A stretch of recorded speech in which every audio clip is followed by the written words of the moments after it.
रचना कुरुक्षेत्र पर अध्ययन कर रहे हैं। कवि ने बताया कि विज्ञान के क्षेत्र में मनुष्य ने अभूतपूर्व विकास किया है, प्रकृति के सभी तत्वों पर विजय प्राप्त की है और उसी आधार पर संपूर्ण पृथ्वी और आकाश उसकी मुट्ठी में समा चुके हैं। सभी रहस्यों को वह जान चुका है और इस विकास के माध्यम से उसने अपने ज्ञान का परिचय लहराया है। बुद्धि के बल पर उसने सभी रहस्यों का उद्घाटन किया है और दिशाएं और काल जिन्हें कोई बांध नहीं सकता, अत्यंत व्यापक है, विकराल है, उसे भी अपनी मुट्ठी में बांध लिया है। वह भी सिमटते जा रहे हैं और प्रकृति के सभी तत्व, पृथ्वी, जल, अग्नि, आकाश, वायु, इन सभी को उसने अपने अधीन बना लिया है। बुद्धि के माध्यम से उसने ज्ञान के अंधकार को समाप्त किया है और विज्ञान के क्षेत्र में अभूतपूर्व प्रगति की है। आज का मनुष्य विज्ञान से युक्त मनुष्य है, नवीन मनुष्य है। कवि ने विशेषण बहुत अच्छा दिया है, नवीन मनुष्य, नव्य नर। नव्य नर के क्षेत्र में है, विज्ञान के क्षेत्र में जो अभूतपूर्व विकास उसने किया है उसे यहाँ कवि ने वर्णित किया है। आगे के काव्यांश को अब हम पढ़ेंगे।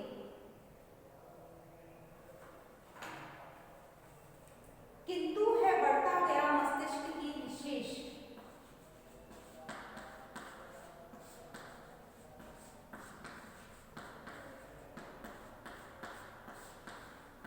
किंतु ही बढ़ता गया मस्तिष्क की निशेष,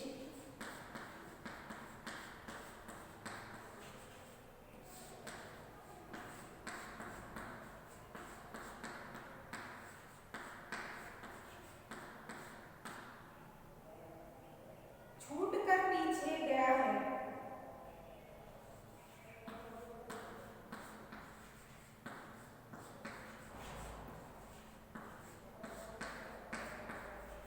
छूट कर पीछे गया है, रह हृदय का देश,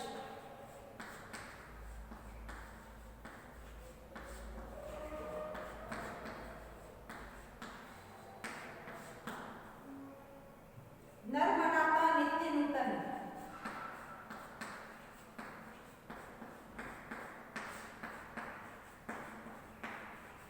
नर मनाता नित्य नूतन, बुद्धि का त्योहार,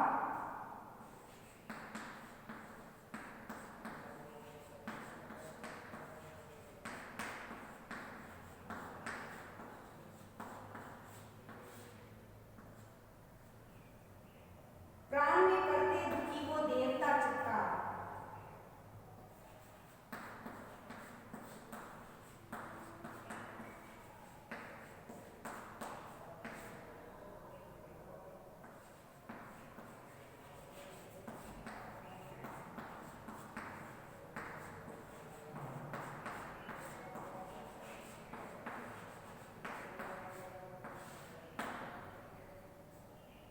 चाहिए उनको न केवल ज्ञान,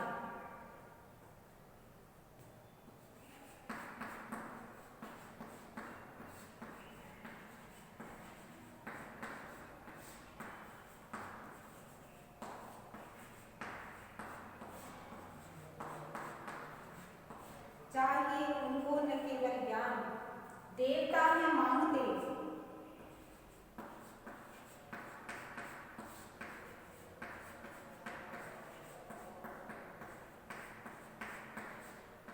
देवता है मांगते, कुछ स्नेह कुछ बलिदान,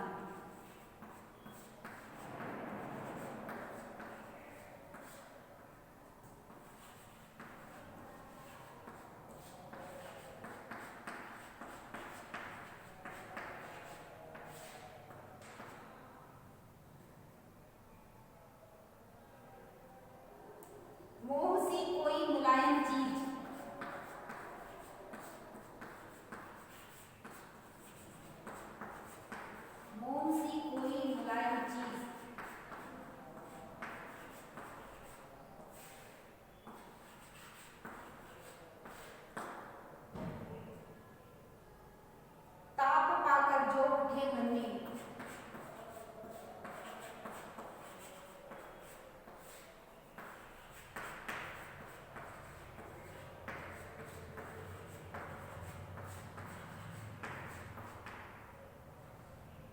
पसीज पसीज।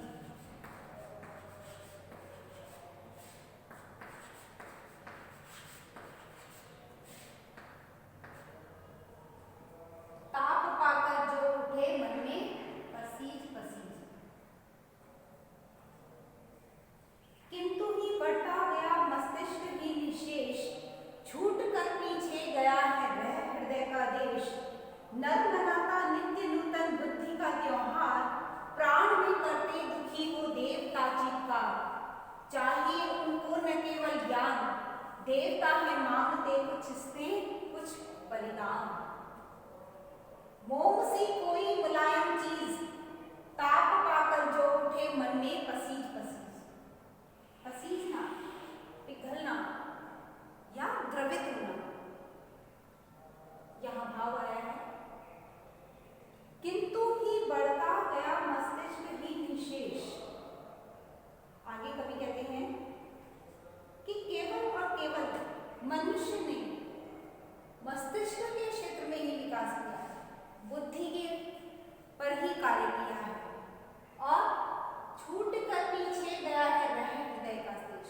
और कहीं न कहीं हृदय पीछे रह गया है। दो बातें ये यहाँ समझ लीजिए। पहले एक तो बात की गई है बुद्धि की, जो सदैव तर्क पर आधारित होती है। बुद्धि तर्क पर आधारित होती है, तो मनुष्य ने बुद्धि के आधार पर विज्ञान को प्राप्त किया। विज्ञान हर जगह तर्क जाता है कि ये कार्य क्यों हुआ, कारण तर्क। तो बुद्धि क्या कहती है? तर्क। और हृदय क्या कहता है? हृदय में होते हैं भाव, जिसकी हम चर्चा कर रहे हैं। भाव कैसे? स्नेह का, बलिदान का, ममता, करुणा, दया, समर्पण, सौहार्द, प्रेम, त्याग, तपस्या, सहानुभूति, यह क्या है? भाव। तो बुद्धि क्या कहती है? तर्क पर बात करती है, और हृदय सदैव भावनाओं में बहता है, भावुक होता है, भावनाएं होती हैं। आज हम बुद्धि के आधार पर, मस्तिष्क के आधार पर, मस्तिष्क से कार्य लेकर बुद्धि पर तो कार्य कर रहे हैं, लेकिन हृदय और हमारी भावनाएं कहीं पीछे रह गई हैं। इन भावों को ही यहाँ कवि ने अभिव्यक्त किया है। ये बात फिर से पढ़ लेते हैं। किंतु ही बढ़ता गया मस्तिष्क ही निशेष, छूट कर पीछे गया है वह हृदय का देश। नर मना का नित्य नूतन बुद्धि का त्योहार, प्राण में करते दुखी हो देवता चित्कार। चाहिए उनको न केवल ज्ञान, देवता है मांगते कुछ स्नेह कुछ बलिदान। मोम सी कोई मुलायम चीज, ताप पाकर जो उठे मन में पसीज पसीज। हृदय में देवता का निवास है। उन बातों को कवि ने अभिव्यक्त किया कि मनुष्य बुद्धि के आधार पर विज्ञान में प्रगति कर रहा है, मस्तिष्क जो कि तर्क के आधार पर चलता है उसे ही बढ़ावा दे रहा है, लेकिन हृदय प्रदेश कहीं पीछे छूट गया है, भावनाएं कहीं मर गई हैं। साफ साफ शब्दों में कहा जाए तो ये कहा गया है कि मनुष्य की भावनाएं खत्म हो गई हैं। और कुरुक्षेत्र काव्य के माध्यम से अच्छी तरह समझाया गया है कि भाई भाई का संबंध, परिवारों के प्रति ही विद्रोह का भाव, युद्ध की भावना, तो यह कहाँ है? यह तो सब कुछ पीछे रह गया। हृदय में भावनाएं खत्म हो गई। केवल और केवल बुद्धि, तर्क के आधार पर ही मनुष्य आगे बढ़ता चला जा रहा है, विकास कर रहा है, और हर क्षेत्र में उसने विकास किया है, अच्छी बात है। लेकिन कहाँ पीछे रह गया? हृदय प्रदेश। हृदय की भावनाएं समाप्त हो गई हैं। बहुत अच्छा विषय है, इंपॉर्टेंट है। किंतु ही बढ़ता गया मस्तिष्क ही निशेष, छूट कर पीछे गया है रह हृदय का देश।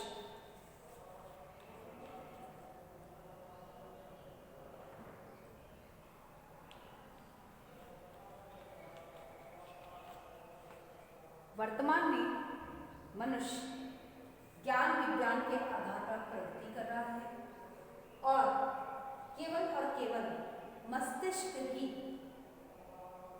तर्क के आधार पर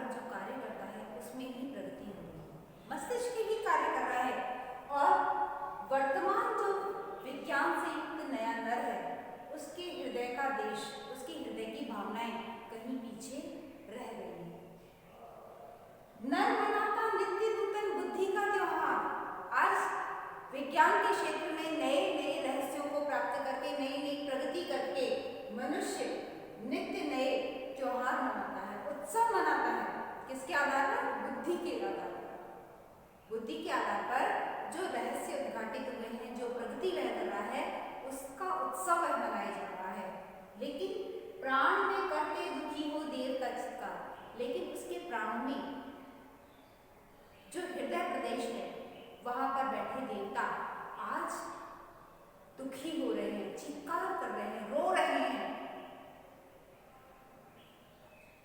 चाहिए उनको न केवल ज्ञान, उस हृदय में बैठे हुए भगवान को ज्ञान नहीं चाहिए।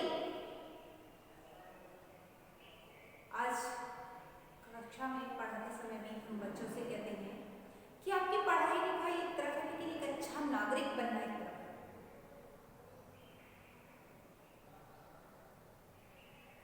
बुद्धि के आधार पर आप सफलताएं प्राप्त कर लेंगे, लेकिन हृदय के आधार पर आप परिवार और समाज में अपना स्थान स्थापित कर सकेंगे, लोगों का स्नेह ले सकेंगे और दे भी सकेंगे। नर मनाता नित्य यानी प्रतिदिन, नूतन यानी नवीन, बुद्धि का त्योहार।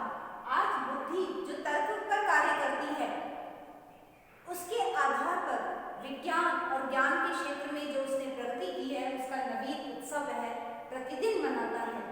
लेकिन उसके हृदय में जो भावना रूपी देवता बैठे हैं वह दुखी हो रहे हैं। हृदय प्रदेश में बैठा देवता दुखी हो रहा है, चित्कार कर रहा है। चाहिए उनको न केवल ज्ञान, उनको केवल ज्ञान की आवश्यकता नहीं है, केवल तर्क की आवश्यकता नहीं है। देवता है मांगते कुछ स्नेह कुछ बलिदान। आज हृदय प्रदेश में बैठा हुआ देवता कुछ स्नेह और कुछ बलिदान की मांग कर रहा है। कि वह भावनाएं कहाँ गई जब मनुष्य प्रेम, समर्पण, सौहार्द से परिपूर्ण रहता था। लेकिन वर्तमान में विज्ञान से युक्त जो नया नर है वह केवल और केवल तर्क पर ही कार्य करता है। हृदय में भावनाएं समाप्त हो गई हैं। हृदय रूपी देवता आज चित्कार कर रहा है, दुखी हो रहा है।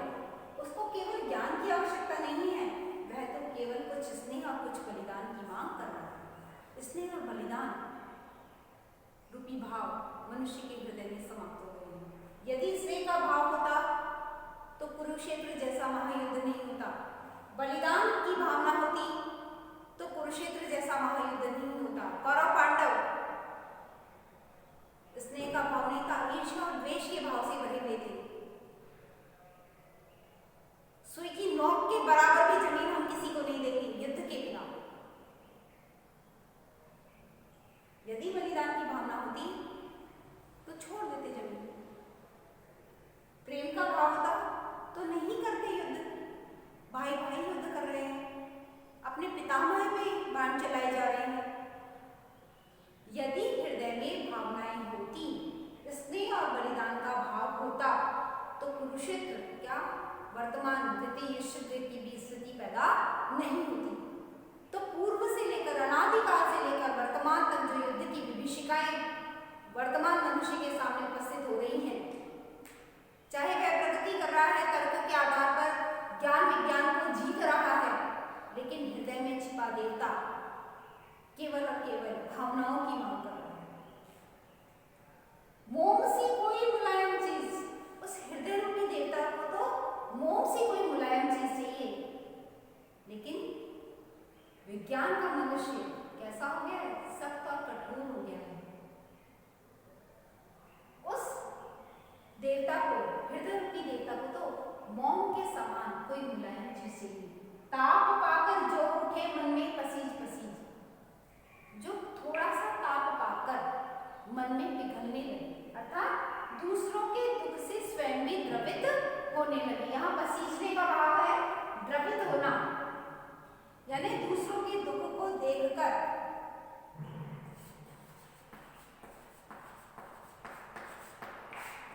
दूसरों के दुख से दुखी होना।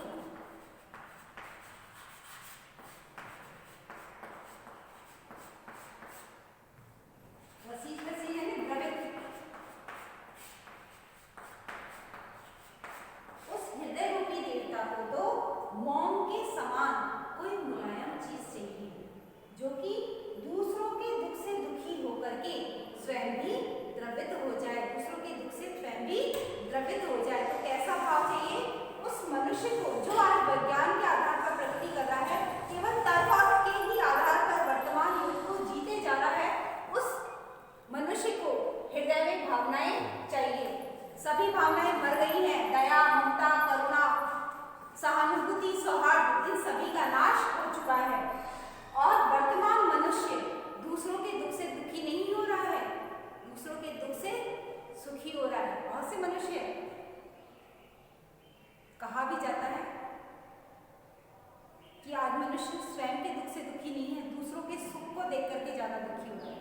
लेकिन हृदय में बैठे हुए उस देवता को तो केवल और केवल स्नेह और बलिदान चाहिए।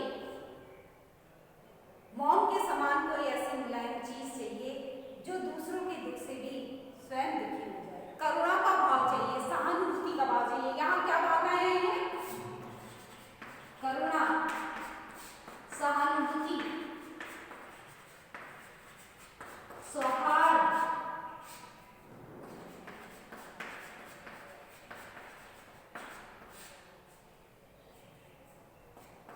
त्याग, इन सभी भावनाओं को की मांग आज हृदय रूपी देवता कर रहा है।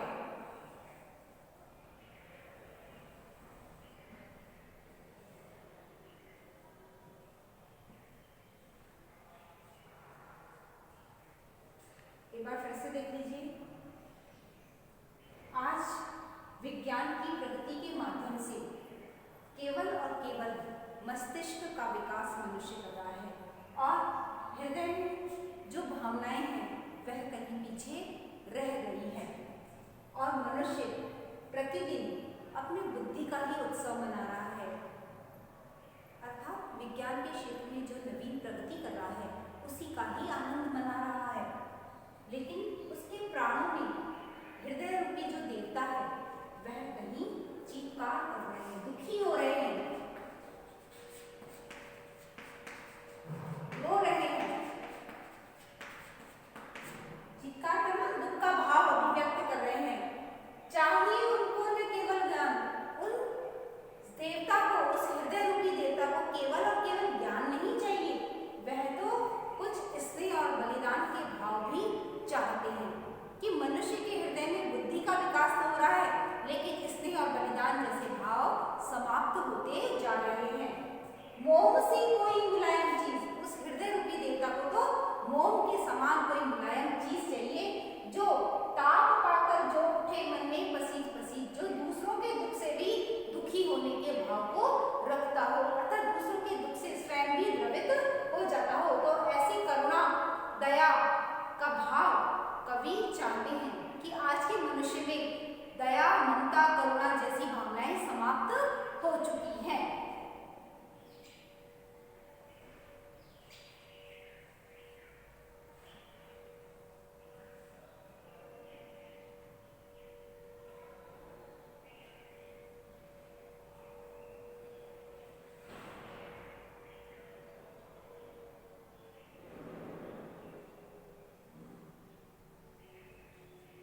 चलिए आगे चलते हैं। वर्तमान में हृदय में करुणा, दया, ममता, सहानुभूति, सौहार्द और त्याग जैसी भावनाओं का अभाव हो गया है और कवि बार बार यही प्रार्थना कर रहे हैं कि उस हृदय रूपी देवता को तो इन भावों से आज पुनः भर दीजिए। केवल और केवल तर्क के आधार पर सर्वत्र विजय प्राप्त करने की आवश्यकता नहीं है। जो मानव मूल्य है, जो जीवन मूल्य है, उनके आधार पर प्रगति करने की आवश्यकता है।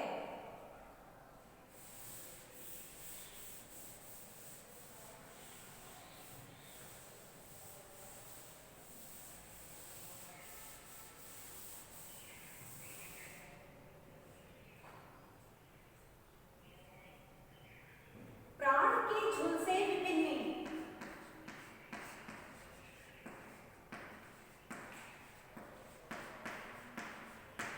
प्राण के झुलसे विपिन में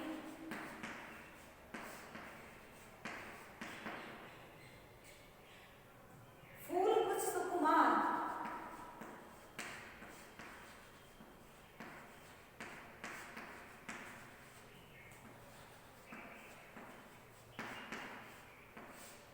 प्राण के झुलसे विपिन में फूल कुछ सुकुमार, ज्ञान के मरु में,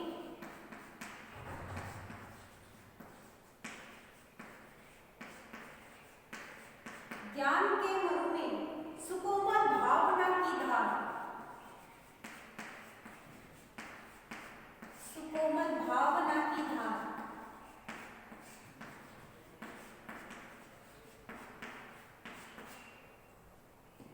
चांदनी की रागिनी,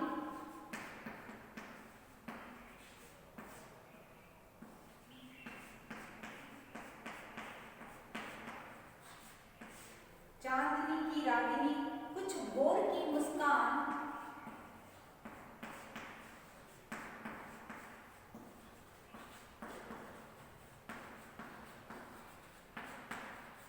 चांदनी की रागिनी कुछ भोर की मुस्कान, नींद में भूली हुई,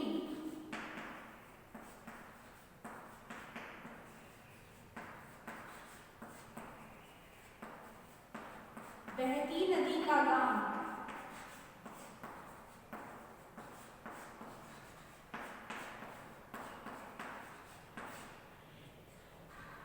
रंग में घुलता हुआ,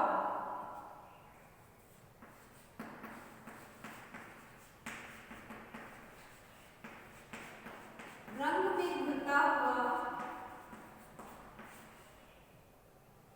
खिलती कली का राज,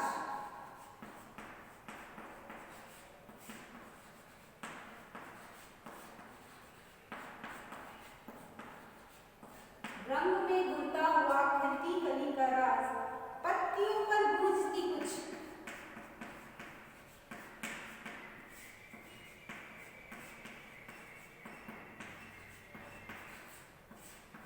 पत्तियों पर गूंजती कुछ ओस की आवाज,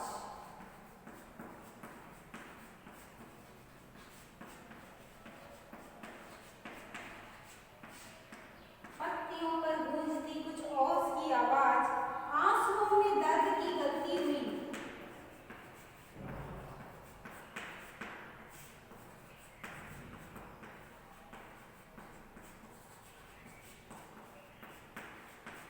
आंसुओं में दर्द की गलती हुई, तस्वीर,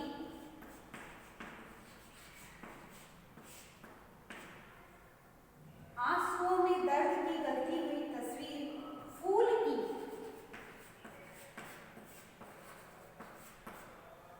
रस में बसी भीगी,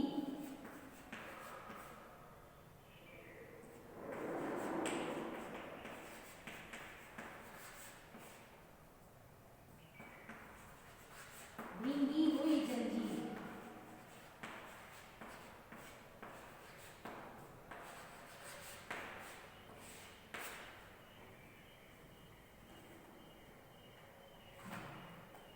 तर्क के आधार पर बुद्धि की विजय, विज्ञान की प्रगति के माध्यम से प्रकृति पर विजय।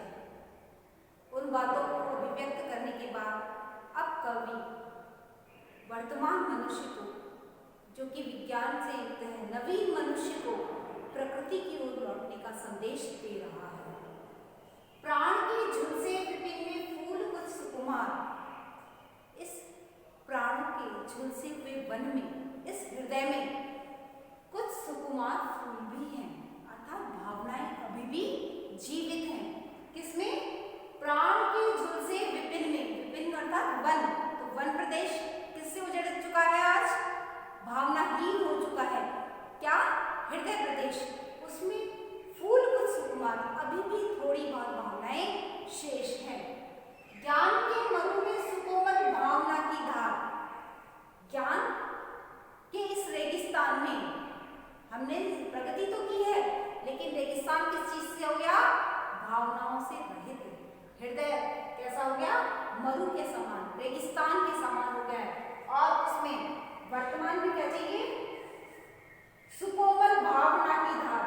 ज्ञान के हृदय रूपी रेगिस्तान, ज्ञान से हृदय क्या हो गया है? रेगिस्तान के समान। हृदय रेगिस्तान के समान हो गया है, लेकिन अब उसमें कोमल भावनाओं की धार प्रवाहित होनी चाहिए। यानी हृदय रूपी वन है, हृदय रूपी वन झुलस चुका है। कैसे? भावनाहीन हो चुका है। लेकिन आगे कवि कहते हैं फूल कुछ सुकुमार, अब भी कुछ भावनाएं शेष है। ज्ञान से हृदय रेगिस्तान हो गया है, भावनाएं खत्म हो गई हैं।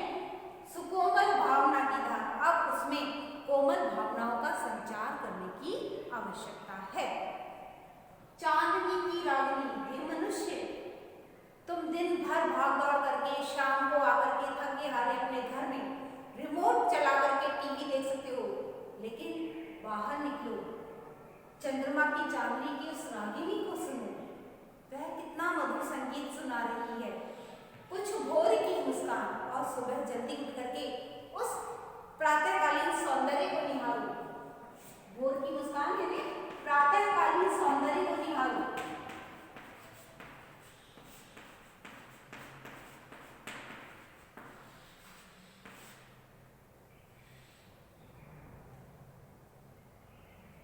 प्राण से युक्त इस हृदय रूपी वन जो कि भावनाओं से लीन हो गया है, उसमें भी कहीं न कहीं कोमल भावनाएं विराजमान है। ज्ञान से हृदय रेगिस्तान हो गया है और आज उसमें कोमल भावनाओं का संचार करने की आवश्यकता है। हे मनुष्य, तुम रात में चंद्रमा की चांदनी की रागिनी को सुनो, वह बहुत मधुर संगीत से युक्त होती है। उसका सौंदर्य मन को लुभाता है। कुछ भोर की मुस्कान और थोड़ी देर आप प्रातः काल उठिए और उस अप्रतिम सौंदर्य को निहारिए। वह हमारे हृदय में उन भावनाओं का संचार करेगा। रंग में घुलता हुआ खिलती कली का राज। अर्धरात्रि में जब कलियां होती हैं, वह अनेक अनेक रंगों में छिपी हुई होती हैं और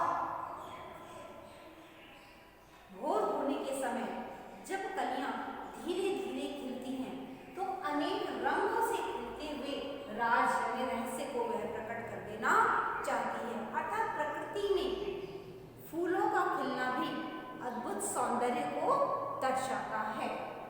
पत्तियों पर गूंजती कुछ ओस की आवाज। जब आप प्रातःकाल उठेंगे और अपने घर में बगीचे में आप घूमेंगे, तो सौंदर्य को भी निहारेंगे। जब पत्तियों पर ओस की बूंदें गिरेंगी और उसकी मधुर आवाज भी आप सुन सकेंगे। आंसुओं में दर्द की गलती हुई तस्वीर और पत्तियों पर से जब ओस की बूंदें गिरती हैं, तो ऐसा लगता है मानो पत्ती के आंसू से दर्द से पिघल करके कुछ बूंदें जमीन पर गिर रही हों। तो बहुत ही सुंदर यहाँ चित्रण किया गया है। मनुष्य को बताया कि प्रकृति अच्छी बात है, लेकिन भावनाएं भी मन में होनी चाहिए। प्रकृति सौंदर्य से भरी हुई है, उस सौंदर्य को आप निहारिए, उससे प्रेरणा लीजिए। कोमल भावनाओं का संचार प्रकृति में होता है और प्रकृति हमें दया, ममता, करुणा, सौहार्द, प्रेम, त्याग, तपस्या, बलिदान इन सब की प्रेरणा देती है। फूल की रस में बसी हुई भीगी हुई जंजीर और फूलों की रस से भरी हुई उस मधुर जंजीर को देखो, यानी कि हवा के झोंके से फूलों की मधुर सुगंध जब हमारे हृदय में सुंदर भावों का संचार करती है, वह अत्यंत ही अप्रतिम हमें सुनाई देता है, अप्रतिम अनुभूति हमें देता है। क्या है इसमें? फूलों की सुगंध।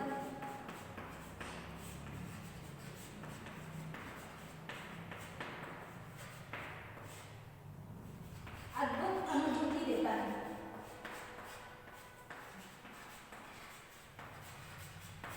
फूलों की सुगंध हमें अद्भुत अनुभूति प्रदान करती है, हमारे हृदय को शीतलता प्रदान करती है, हमारे नेत्रों को सौंदर्य से युक्त बनाती है और हम उस सौंदर्य से परिपूर्ण होकर के हृदय में भावों का संचार करने लगते हैं।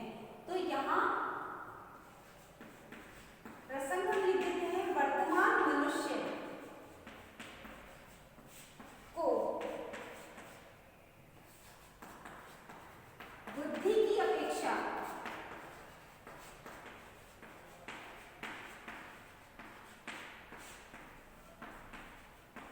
हृदय से कार्य करने की प्रेरणा दी है।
बोलना आपके हृदय में कोमल भावों का संचार करेगा। रंग में घुलता हुआ खिलती कली का राज। और प्रातःकाल जब कलियां खिल करके पुष्प के रूप में परिवर्तित होती है तो रंगों का यह रहस्य पूर्ण रूप से वह उद्घाटित कर देती है कि किस प्रकार अनेक अनेक रंग उनके हृदय में समाहित हैं और वह दूसरों के लिए उस सौंदर्य को खोल देती है। पत्तियों पर गूंजती कुछ ओस की आवाज। ये मनुष्य, जब तुम प्रातःकाल सौंदर्य को निहारोगे तो पत्तियों पर भी तुम्हें ओस की गिरती हुई आवाज सुनाई देगी। आंसुओं में दर्द की गलती हुई तस्वीर तुम देखोगे कि किस प्रकार से दूसरों के दुख को देख करके हमारे हृदय में भी करुणा का भाव जागृत हो रहा है। फूल की रस में बसी भीगी हुई जिंदगी। फूल पराग से युक्त है, संपूर्ण सौंदर्य से युक्त है और उसकी जो सुगंध है वह हमें अद्भुत अनुभूति प्रदान कर रही है। तो यहाँ कवि ने विज्ञान के मनुष्य को प्रकृति की ओर लौटने का संदेश दिया है कि हे मनुष्य, प्रकृति को पीछे छोड़ करके यदि आपने प्रगति की है तो वह सच्ची प्रगति नहीं है। प्रकृति को जोड़ के साथ चल करके ही हृदय में भावनाओं का विस्तार होगा और तुम सच्ची प्रगति कर पाओगे। तुम्हारा वह विकास सच्चा विकास होगा। केवल प्रकृति को अपने अधीन नहीं बनाना है, प्रकृति को साथ लेकर चलना है। प्रकृति के निकट रह करके हमारे हृदय में उन कोमल भावों का संचार अवश्य ही होगा। तो यहाँ मनुष्य को प्रकृति के सौंदर्य से परिचित कराया गया है और संपूर्ण रूप में बुद्धि के आधार पर हृदय बंद हो चुका है, झुलस चुका है, भावना से रहित हो चुका है और हृदय रेगिस्तान के समान भी यहाँ बताया गया है कि मनुष्य केवल और केवल बुद्धि के आधार पर कार्य कर रहा है और हृदय में स्थित भाव समाप्त होते जा रहे हैं। लेकिन कभी समस्या ही नहीं रखता, उसका समाधान भी प्रस्तुत करता है कि वह भावनाएं तभी जीवित होंगी जब तुम